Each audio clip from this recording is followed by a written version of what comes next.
Hey there, Alex Kidman here, and today, first of all, I've got to apologise. My voice is a little bit croaky, as you might be able to hear. I've got a terrible head cold. Nothing more than that, but this might be a little bit choppy because I'm going to have to stop and clear my throat every once in a while, and you don't want to see that. Frankly, I don't want to see that either. What you really want to see is this, the Google Pixel tablet, which Google has sent me for review. I've been putting it through its paces, and look, it's a nice tablet, but it's one that I find slightly hard to recommend for two primary reasons. One hardware, one software.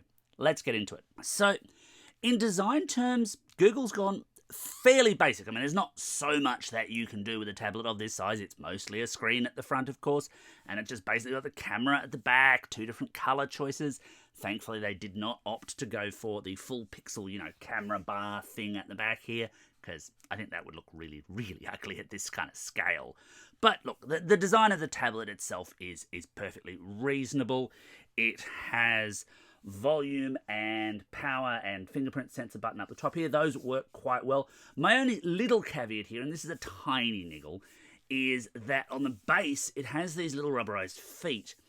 And the issue with that is if I'm blind kind of checking and sliding my fingers up to find the volume, well, that feels almost exactly identical to the other side of the tablet. It's not always clear to me, right, which way up am I holding it, which way up is the volume and the power button going to be, and I sort of wish they weren't there in a way. It would make these a little bit more distinct for that kind of muscle memory usage, but that's a very small complaint. Of course, the unique selling proposition of the Pixel tablet is the charging speaker dock. This is the thing you clip it onto magnetically. It's not wireless charging, it's actually pogo pins, but you clip it on magnetically. Kind of turns it into something that looks an awful lot like a Nest Hub. In fact, here's one right now just to give that visual comparison. It's just that this is a Nest display where you can rip the head off and you won't actually break the unit. Don't try that with your actual Nest Hub, by the way, just in case you attempted. So this is an interesting piece of hardware with a problem. So what's the problem? Well, it's not so much the attachment. I was a bit concerned at first that I might struggle to get this to slot on, but it does it most of the time. You get used to the actions you need to get it to click into place. Now, it's not that. It's the fact that Google has decided, yeah, this is standard. The charging speaker dock comes in the box. And you might think, hey, great, bonus extra. But my problem here is that by including that, they've no doubt bumped the price up. I'm sure they could sell the basic Pixel tablet for a lot less money without the charging speaker dock. And what this does is this bumps it up, here in Australia at least, to $899 for the base level model or $999 for the 256 gig model. And that's iPad Air kind of money. That's relatively premium space stuff. And I wish it were cheaper. I wish this was more of a companion device to something like the excellent Pixel 7a, a truly affordable and powerful tablet. And it's just not quite that. The added charging, look, it's kind of neat. I'll speak to that a little bit more later. But the speakers themselves are not spectacular. They've got a kind of muddy presentation to them. It's listenable enough, but it's not particularly great. So what about performance?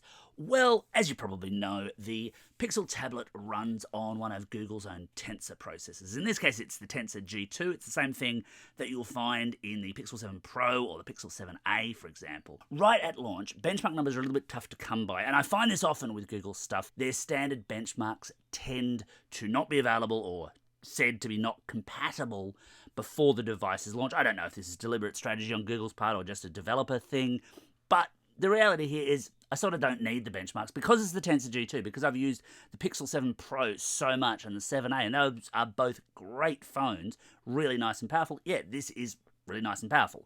It's still largely kind of consumer-centric, and there's really two angles to this. So the Pixel tablet includes hub mode, and this is where it basically turns itself into a Nest Hub, more or less. Not a bad little additional feature to have, and certainly, most of the things you can do with a Nest Hub, yeah, you can do with this. So you can ask it questions if you've got the voice assistant enabled, you can check the weather, you can use it to connect to Nest cameras, stuff like that. That all works, that's all fine. I would say, though, of course, if you want that functionality, then Nest Hubs are way cheaper, and that is a bit of a problem in terms of this being a huge value add. It's a nice to have, but it's not exactly a compelling part of the whole story. But I hear you say, but this is an Android tablet, Alex, it can do so much more, and that's true. So Nest Hubs run on Google's Fuchsia OS, and they're kind of limited in what they can do, whereas this is a fully featured Android tablet. And here's my secondary problem. It's a software problem, and to be fair, this is not a unique problem for the Pixel tablet just by itself. Plenty of other Android tablets have this problem. So while the Tensor G2 does a pretty good job of running pretty much any Android app you'd like quickly, it's not the same thing as saying it'll run it well. And the issue here is that Google still hasn't really got enough developers on board with widescreen aspect ratio. So this is a 16:10 tablet. And if you're viewing it purely in portrait mode, fine. Apps run fine because basically it just thinks, hey, I'm a big phone, I've just got a big screen, and I'll just scale up that way, and most things work acceptably well. Flick over into widescreen mode though, and that's where things go a bit funky. So I'll give you an example here. Here's popular language learning app Duolingo. In portrait mode, we're all good. I flick us around into landscape and suddenly we've got these huge black bars. Now, I can tell it, hey, hang on, I want this bigger. And it'll say, hey, why don't you restart? You'll get a better view. So we restart thinking, great, we're going to be... No, but we're not. We're just a little bit wider. We're not taking advantage of all of that screen real estate. And this happens over and over and over again. Now, you could make the argument, hey, look, that's not Google's fault, that's developers, Duolingo should get on board, but it's so many other apps. I mean, to give you an example, YouTube Studio does this. And dwell on that just for a second, because YouTube Studio is an app for managing your mostly widescreen video that doesn't care enough to be in widescreen itself. It's a waste of space and it's really limiting. And the bigger problem here, just in that broader consumer context, is that consumers have a choice between one of these or an iPad. And of course, on an iPad, I can jump between those modes and have been able to for years and years and years. This was a sort of problem very, very early on in the iPad's existence, but it hasn't been for numerous versions of iPadOS. Google every single year says, oh yes, we take tablet apps very seriously, and they did for the Pixel tablet. They said, yeah, this will be so much better. It's not. And that really bugs me because I want a good Android tablet. I know I'm going to get some feedback. Oh, you must just be an Apple fanboy. No, I want good competitive hardware from everyone. And Google has to lead the charge, and they just haven't quite done it.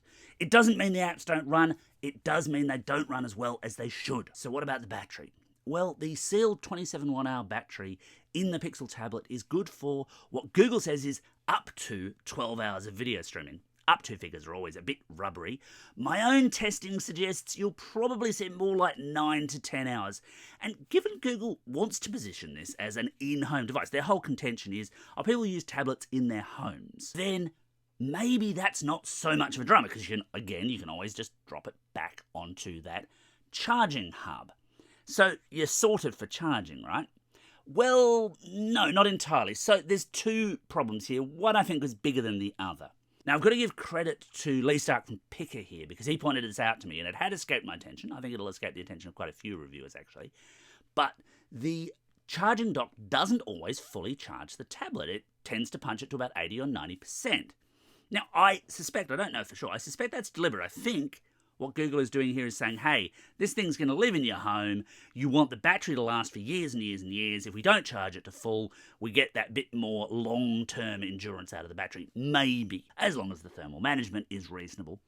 That's one way of looking at it, and maybe that's a good plan for you. However, the issue, of course, is if you are going to take this thing out and about, you probably want it at 100%, and it's not always going to be there. There's another problem, though, if you are going to take it out and about with the charging. Because it just assumes, because that charging dock is standard, there are no cases for this thing. There's no protective cases for it. And if you opted for one, and it's a fairly standard size, I suspect a bunch of generic cases would probably fit just fine, then you're going to cover over the charging pins and you're not going to be able to use the dock at all without taking the case off, which is a heck of a faff. It's a lot of messing around, basically. And ultimately, you'd sort of have to choose one or the other. You could protect it with a case, in which case you're not going to be able to use the dock as easily, or you could ignore the case, in which case you're not protecting the tablet as well, which you should be doing. And again, it just pulls me back to that contention. I wish this thing came as a standalone tablet with the charging dock as an option for the people who wanted it, not the assumed normal. So should you buy the Pixel tablet? Look, I think this is a bit of a hard sell as it is. It is a little bit of a V1 product. This isn't Google's first tablet by a long stretch. but you can see what they were going for. I don't quite think they've hit it. The software problem is one they've had for years, and they need to fix that one. No exception. But I think they can. With this, if you desperately don't want an iPad, if you do not want to be involved in the Apple world, that's fine. More power to you. Nothing wrong with that. Then this is a reasonable option, but it doesn't feel like it does things for me that, for example, some of the Samsung tablets out there do for less money. And if you are tablet agnostic, if you don't care about your tablet OS, for this kind of money, you can get an iPad which is going to be way more powerful and respect widescreen a heck of a lot better than this does. Anyway, that's my take on the Google Pixel tablet. Got any thoughts? Want to throw any barbs my way? Come on, this is the internet. You know you want to. Somebody will, I'm sure. Let me know in the comments below. And as always, thanks for watching, and don't forget to hit like and subscribe.